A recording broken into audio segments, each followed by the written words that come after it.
साथियों नमस्कार, स्वागत है आप सभी का एक बार फिर से हमारे YouTube चैनल बीपीएससी अड्डा पे। साथियों, बिहार लोक सेवा आयोग यानी बीपीएससी के द्वारा बिहार शिक्षक भर्ती के लिए कुल 1,70,461 पदों के लिए रिक्तियां जारी कर दी गई है, यानी वैकेंसी को जारी कर दिया गया है। फॉर्म भरने का जो डेट है साथियों, वो यहाँ पर आप देख लीजिए।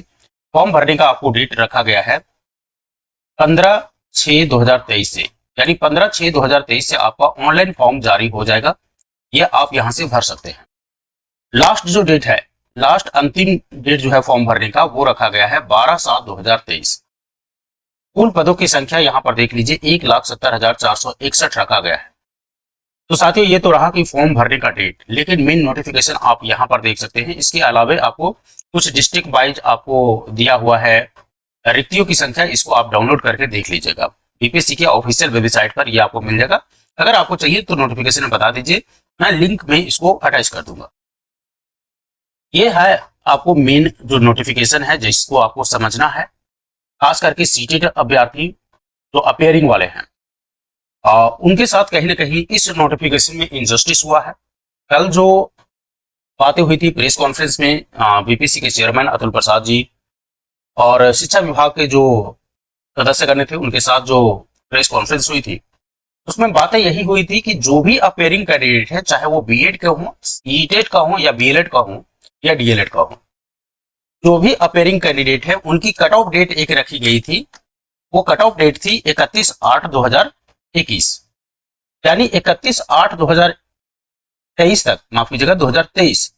तो 31/8/2023 तक अगर वो एग्जाम में अपेयरिंग होते हैं, एग्जाम में शामिल होते हैं और रिजल्ट बाद में भी आता है, तब भी वो इस एग्जाम को भर पाएंगे। लेकिन मैं आपको दिखाऊंगा कि सीटेट वाले के लिए क्या आपको क्राइटेरिया रखा गया है। एक एक बिंदु पर हम बात करेंगे। तो सबसे पहले यहां पर देख लीजिए, 1 से 5 तक के लिए यहां पर कुछ सीटों की संख्या दी गई है, किनके लिए रिजर्व है, और 25,000 रुपया आपको 1 से 5 के लिए जो है तनख्वाह रखा गया है। पेमेंट है आपका सैलरी, मूल बेसिक ये पेमेंट है। इसके अलावा आपको एचआरए वगैरह मिलेगा। उसी प्रकार से आपको 9 से 10 के लिए यहाँ पर कुछ सारे सीटें हैं, इसको देख लीजिएगा एक बार डाउनलोड करके। इसकी चर्चा नहीं करेंगे, हम सीधे आते हैं, बात करते हैं एजुकेशन क्वालिफिकेशन की। तो ये सारे जो सीटें हैं आपको दिया हुआ है, यहाँ से आपको मेन है जिसको आपको देखना है। तो यहाँ से समझिए, वैसे कैंडिडेट जो बिहार के बाहर हैं, उनको बाहर का रास्ता सीधे तौर पर दिखा दिया गया है। और सीधे तौर पर इसलिए क्योंकि यहाँ पर देखिए क्या है कि बिहार राज्य का अस्थायी निवासी हो, यानी परमानेंट जो डोमिसाइल है आपका बिहार का होगा, तभी आप इस फॉर्म को भर सकते हैं। अदरवाइज आप इस फॉर्म को नहीं भर पाएंगे। तो ये भारत का नागरिक वाला चीजें जो है, ये तो बेकार की ही बातें हैं, क्योंकि जो बिहार राज्य का स्थायी निवासी होगा वो भारत का नागरिक भी होगा। इतना बातें सिंपल है, ठीक है।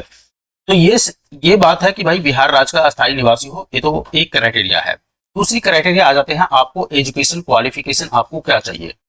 एजुकेशन क्वालिफिकेशन तो साथियों आपको टीचर के लिए 2 भागों में बांटा गया है। एक तो आपको मिनिमम जो एजुकेशन क्वालिफिकेशन, यानी आपका जो शैक्षणिक योग्यता जो एकेडमिक आप करते हैं, 10+2 होगा या ग्रेजुएशन होगा, ठीक है, या पीजी होगा।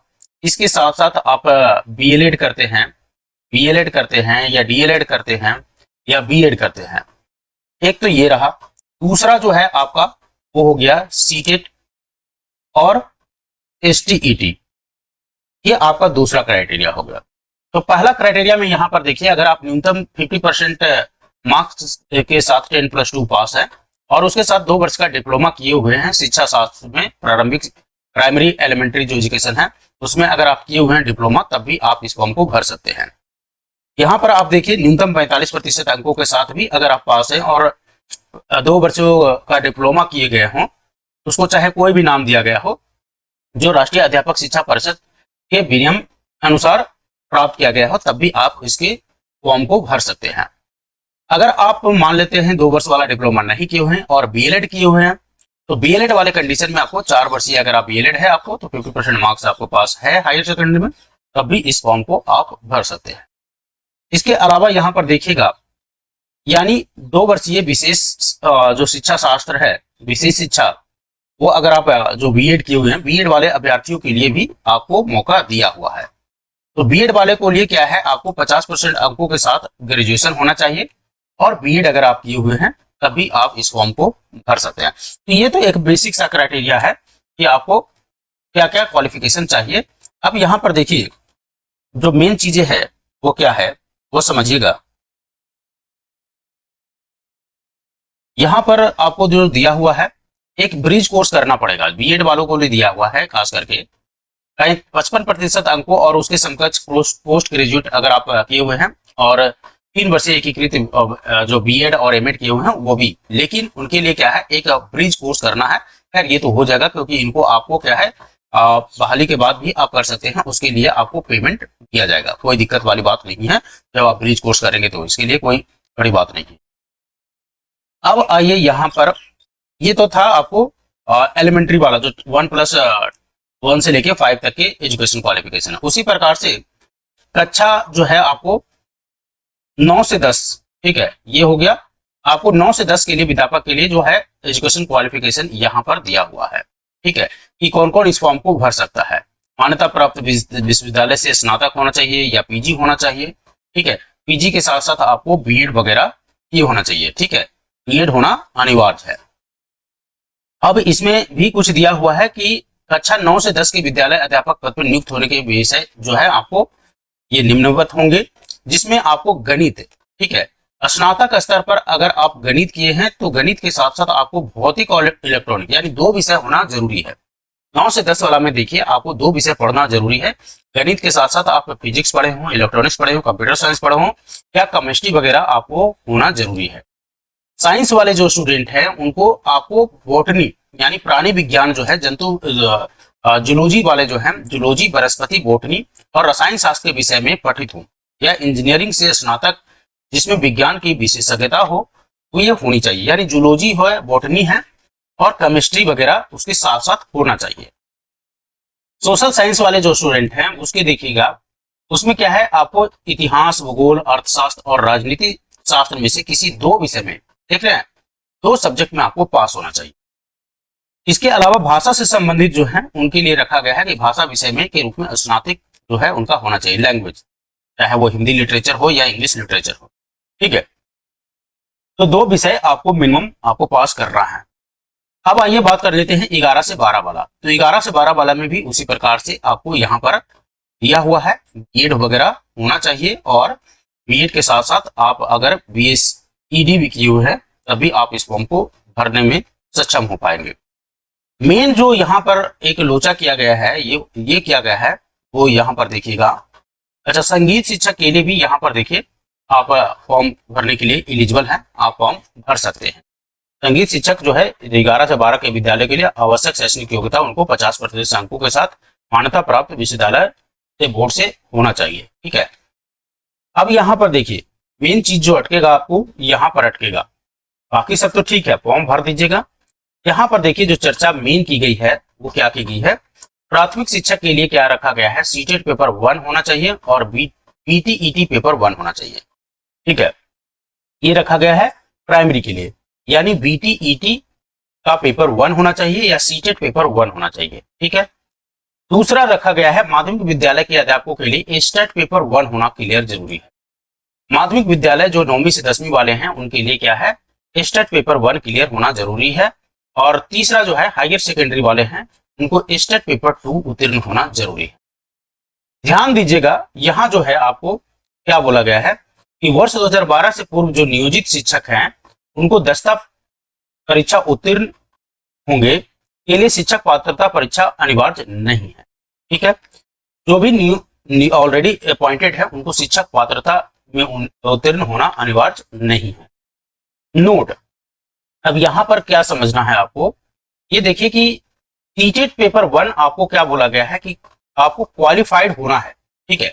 1 से 5 तक के वैसे उम्मीदवार जो शैक्षणिक योग्यता धारण करते हों, यानी आपको एकेडमिक क्वालिफिकेशन आपके पास है, सीटेट पेपर 1 में आप पास हैं, परंतु जो आप बीएड वगैरह कर रहे हैं या बीएलएड वगैरह कर रहे हैं उसके अंतिम वर्ष में हो, ठीक है, जिसके लिए कट ऑफ डेट आपको दिया हुआ है 31/8/2023। यानी सीधे तौर पर अगर हम कहें तो सीटेट अपेयरिंग कैंडिडेट को सीधे रास्ता बाहर, अभी तक जो है रास्ता बाहर ही दिखाया गया है। सीटेट अपेयरिंग यानी सीटेट जुलाई 2023 वालों को मौका इसमें इस नोटिफिकेशन के हिसाब से तो नहीं दिया गया है। हाँ, अगर आने वाले समय जो अभी तो समय है 15 जून से आपको एप्लीकेशन भरना है, तो हो सकता है इस बीच में कुछ चेंज हो, तब देखा जाएगा। अगर कुछ होगा तो अपडेट आपको किया जाएगा। आइए बात कर लेते हैं आयु सीमा की। एज में क्या रिलैक्सेशन है। मिनिमम एज जो है आपको 18 साल रखा गया है और हायर सेकेंडरी के लिए मिनिमम एज आपको 21 वर्ष रखा गया है, राइट। तो प्राथमिक विद्यालय के लिए जो आपको मिनिमम एज है वो 18 है और वही माध्यमिक और उच्च माध्यमिक के लिए मिनिमम एज जो है आपको 18 ईयर होना चाहिए। तो 18 1 से 5 के लिए, वही मिनिमम 9 से 12 तक के लिए आपको 21 वर्ष होना चाहिए। बाकी तो देखिए कोई दिक्कत नहीं है, आपको सारे एज का रिलैक्सेशन काफी सारा है, एज रिलैक्सेशन आपको मिलते रहेगा। आप सभी लोग फॉर्म भरने के लिए इसमें एलिजिबल है, अगर आपके पास मिनिमम एजुकेशन क्वालिफिकेशन, आप शैक्षणिक योग्यता आप धारण करते हैं तो, ठीक है, कोई दिक्कत नहीं है एज का। आइए परीक्षा के जो पाठ्यक्रम में चेंज हुआ है उसकी बात कर लेते हैं।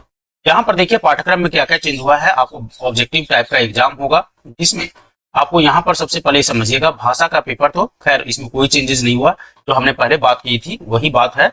आपको टोटल जो है प्रश्नों की संख्या कितनी रहेगी, 100 रहेगी, जिसमें से 2 भागों में बांटा गया है। 25 अंक आपका इंग्लिश का होगा, 75 अंक आपका लैंग्वेज पेपर का होगा। लैंग्वेज पेपर में आप कुछ भी रख सकते हैं, बांग्ला भी रख सकते हैं, आपको हिंदी भी रख सकते हैं, और आप क्या रख सकते हैं, यहाँ पर देखिए हिंदी, उर्दू और बांग्ला तीनों में से कुछ भी रख सकते हैं।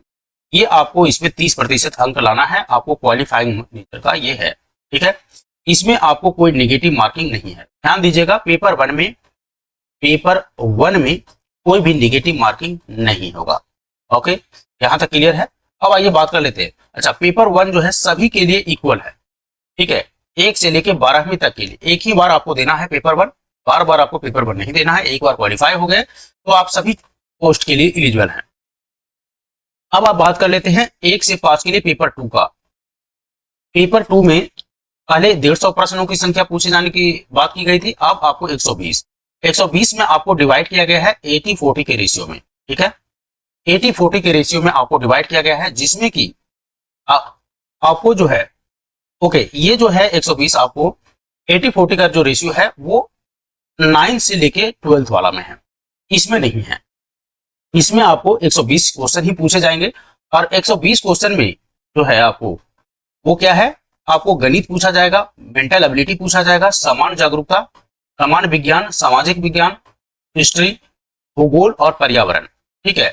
और ये जो होंगे वो क्या होंगे, SCERT। लेकिन ध्यान दीजिएगा, कल के प्रेस कॉन्फ्रेंस में बोला गया था कि आपको टोटल जो एग्जाम लिया जाएगा वो NCERT पर बेस्ड क्वेश्चन होगा, राइट।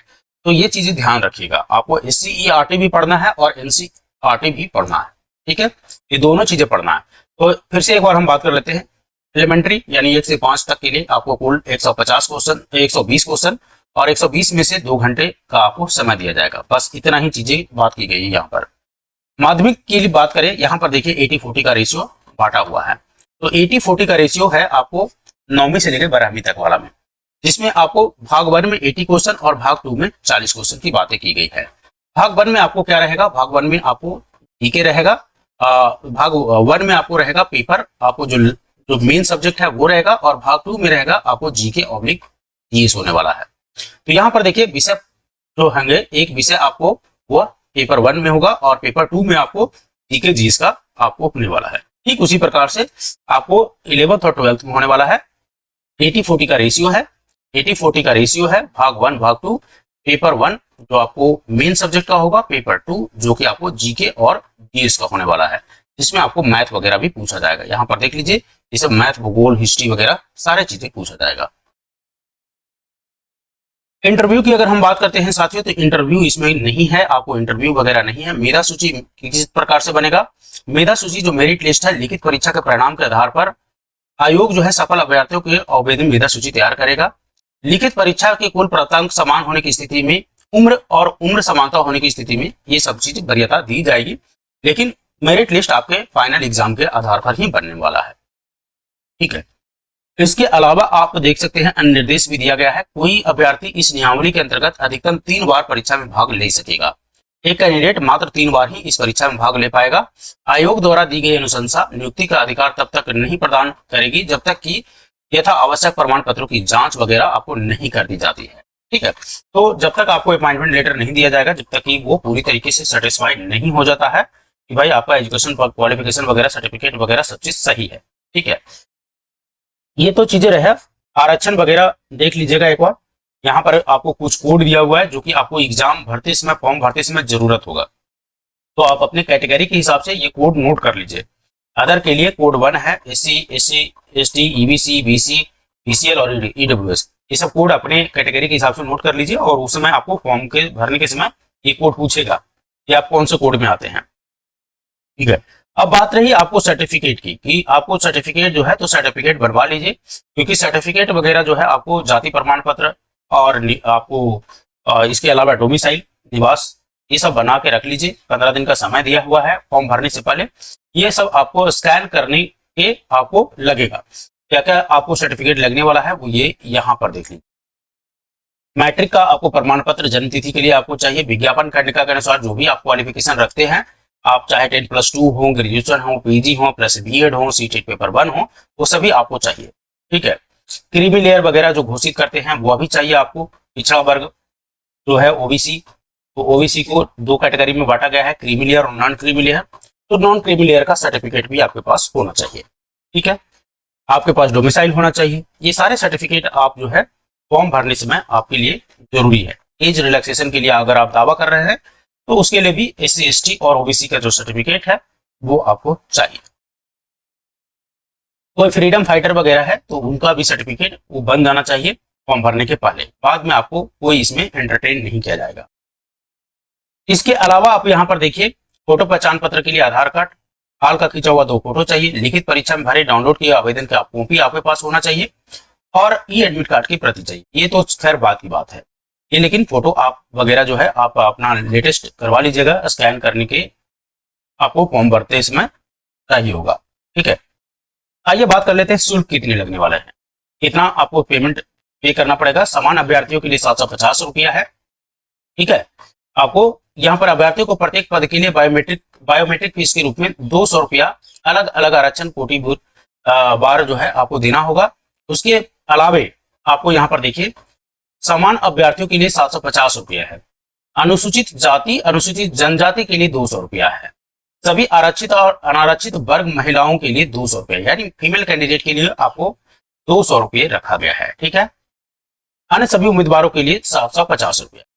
तो यहाँ पर क्या है कि जनरल OBC को, मेल कैंडिडेट को 750 रुपये, फीमेल कैंडिडेट चाहे कोई भी हो, जनरल हो या आरक्षित हो, उनको 200 रुपया, SC ST को भी 200 रुपया।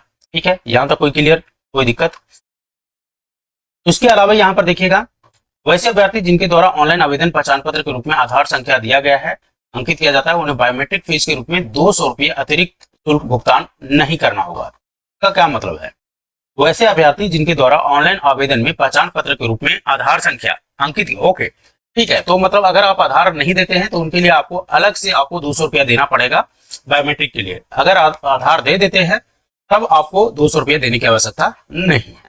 ठीक है, ये हमने डेट बता ही दिया कि कब से आप फॉर्म भर सकते हैं। ये फॉर्म भरने का डेट है प्रारंभिक और अंतिम। ठीक है, ऑनलाइन पेमेंट होगा, आपको पेमेंट कर सकते हैं। ईमेल आईडी वगैरह बना लीजिएगा, मोबाइल रजिस्ट्रेशन वगैरह कर लीजिएगा, क्योंकि इसकी बहुत जरूरत पड़ने वाली है। अगर ईमेल आईडी अभी तक आपका नहीं है तो ईमेल आईडी बना लीजिए। एक अच्छा ईमेल आईडी आपका होना चाहिए आपके पास जो परमानेंट हो। मोबाइल नंबर भी आप परमानेंट वाला होना चाहिए।